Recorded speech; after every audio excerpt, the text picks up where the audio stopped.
India दुनिया का सबसे बड़ा गोल्ड बायर है, पर क्यों?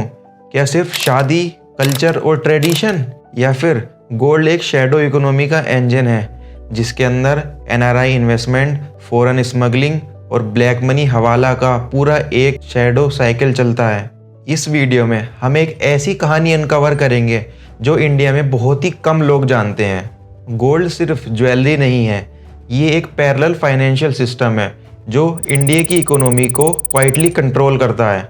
हर साल इंडिया 700 से 900 टन्स गोल्ड इंपोर्ट करता है और हर घर में गोल्ड को एक सिक्योरिटी के रूप में माना जाता है, और शादियों में तो गोल्ड खुद एक मिनी जीडीपी माना जाता है। बट ये सिर्फ सरफेस है।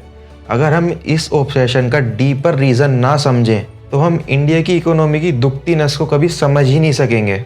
इंडिया में करप्शन और कैश इकोनॉमी के चलते लोगों के पास एक प्रॉब्लम रहती है कि ब्लैक मनी सेफ कहाँ रखें। लेकिन गोल्ड में ये सारी दिक्कत नहीं है, क्योंकि गोल्ड स्मॉल होता है, ईजिली ट्रांसपोर्टेबल होता है और ईजिली मेल्ट हो सकता है, और सबसे इम्पोर्टेंट वो ट्रेस नहीं हो सकता। इसीलिए इंडिया में गोल्ड एक unofficial black money storage device बन चुका है। मोस्टली ज्वेलर आज भी कैश में डील करते हैं, जिससे ब्लैक मनी ईजिली गोल्ड में कन्वर्ट हो जाता है। बट स्टोरी यहीं नहीं रुकती। ये गोल्ड इंडिया में नहीं रुकता, ये बॉर्डर क्रॉस करता है। ऑफिशियली सस्ता गोल्ड गल्फ कंट्रीज में मिलता है, ऑफिशियली महंगा इंडिया में, और यही प्राइस गैप बनाता है multi billion dollar smuggling industry. Smuggler gulf से गोल्ड इंडिया लाते हैं और यहाँ कैश में बेच देते हैं, और ये कैश किसके काम आता है? हवाला नेटवर्क के। और एक कंट्रोवर्शियल ट्रूथ, इंडिया में जितने भी क्रॉस बॉर्डर कैश ट्रांसफ़र होते हैं उन्हें फ्यूल करता है गोल्ड स्मगलिंग। स्मगलिंग से पैदा हुआ कैश हवाला के थ्रू बाहर भेजा जाता है, और जो पैसा इलीगल इंडिया में आता है वो भी बाहर से गोल्ड इंपोर्ट करा के काला धन को सफ़ेद बना दिया जाता है। और अब सबसे डेंजरस और लीस्ट डिस्कस्ड पार्ट आता है, द साइकिल।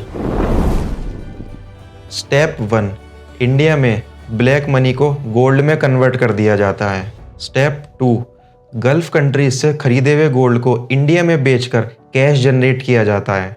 स्टेप 3, कैश हवाला नेटवर्क के थ्रू गल्फ कंट्रीज तक भेजा जाता है।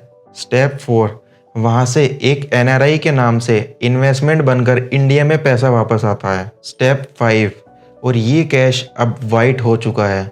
इसी प्रोसेस को बोलते हैं राउंड ट्रिपिंग, और ये एक रीज़न है इंडिया में रियल एस्टेट में एनआरआई इन्वेस्टमेंट काफ़ी बार सस्पिशियसली हाई होते हैं। और ये साइकिल इतना स्मूथ चल रहा है कि इंडिया में गोल्ड एक साइलेंट टैक्स बन चुका है। हम गोल्ड इंपोर्ट करते रहते हैं और कैश बाहर जाकर वाइट होकर वापस आता रहता है। गोल्ड इंपोर्ट्स डायरेक्टली इंडिया का करंट अकाउंट डेफिसिट बढ़ाते हैं। जितना ज़्यादा गोल्ड इंपोर्ट होता है उतना ही ज़्यादा डॉलर्स में पैसा बाहर भेजा जाता है। उसका इफेक्ट क्या पड़ता है? उससे रुपी वीक होता है, और रुपी वीक होने से क्या होता है? इन्फ्लेशन बढ़ जाती है, महंगाई हो जाती है, इंपोर्ट्स महंगे हो जाते हैं, और आम आदमी का खर्चा बढ़ जाता है। And this entire cycle is indirectly fuelled by gold. Indian families gold को फाइनेंशियल सिक्योरिटी समझकर लॉकर में रख देते हैं, लेकिन रियलिटी तो ये है, गोल्ड इकोनॉमी में कोई भी प्रोडक्टिव वैल्यू ऐड ही नहीं करता। ना जॉब्स, ना इंडस्ट्री, ना ही कोई ग्रोथ। इंडिया का ट्रिलियंस का वेल्थ लॉकर में पड़ा रहता है, डेड इन्वेस्टमेंट।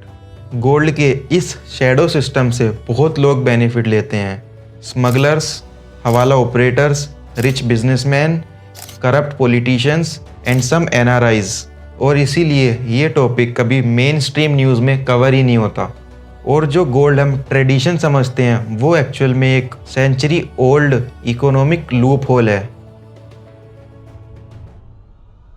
तो अब हम देखते हैं इस चीज़ को फिक्स कैसे किया जा सकता है।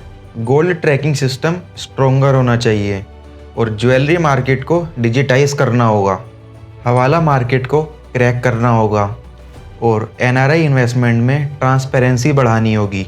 और सबसे मेन बात, इंडिया को फाइनेंशियल लिटरेसी देनी होगी। जब तक गोल्ड को हम रैशनल इन्वेस्टमेंट नहीं समझेंगे तब तक इंडिया का इकोनॉमी साइलेंटली ब्लीड करता रहेगा। गोल्ड सिर्फ एक मेटल नहीं, ये इंडिया की इकोनॉमी का इनविजिबल प्रेशर पॉइंट है। एक ऐसा प्रेशर पॉइंट जिसे समझना बहुत ज़्यादा ज़रूरी है, वरना हम अपने ही देश के पैरेलल इलीगल इकोनॉमी को सपोर्ट करते रहेंगे बिना जाने। वीडियो पसंद आई तो शेयर करना, क्योंकि ये टॉपिक जितना छुपा हुआ है उतना ही ज़्यादा इम्पोर्टेंट है।